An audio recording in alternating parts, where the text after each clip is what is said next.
मित्रों, देश के अंदर आजादी के पश्चात लंबे समय तक कांग्रेस पार्टी ने राज किया और उन्होंने लंबे समय तक गरीबों के बारे में चर्चा की, लेकिन यथार्थ में जो होना था वो नहीं हुआ।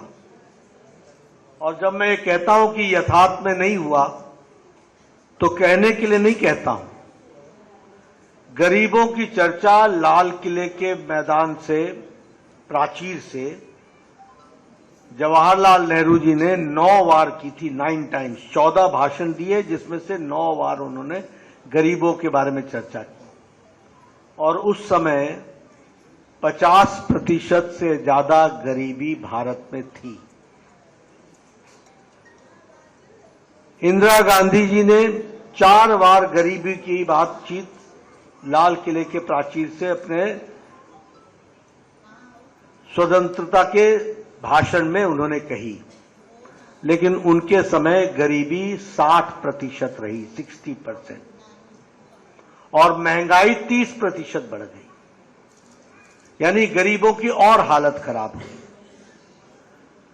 इसका कारण क्या था? इसका कारण यह था कि नेता गरीबों के नाम पर वोट ले लेते थे और गरीबों की चिंता नहीं करते थे।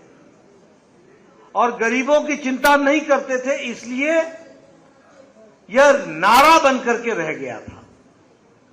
और मैं एक बात और कहना चाहूंगा कि ड्राइंग रूम में बैठ करके, कॉन्फ्रेंस रूम में बैठ करके योजना बनाते थे, लेकिन वह योजना धरती पर कैसे पहुंचे इसकी उनको चिंता नहीं थी।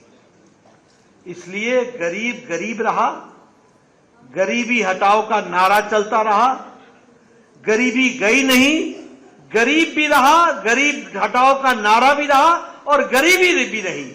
ये हमने कांग्रेस के समय में देखा है और इस पर उनकी राजनीति चलती रही। 2014 के बाद बहुत बड़ा फर्क आया, और वो फर्क क्या आया कि गरीब को प्रधानमंत्री मोदी जी ने सशक्त किया, आवाज दी, ताकत दी।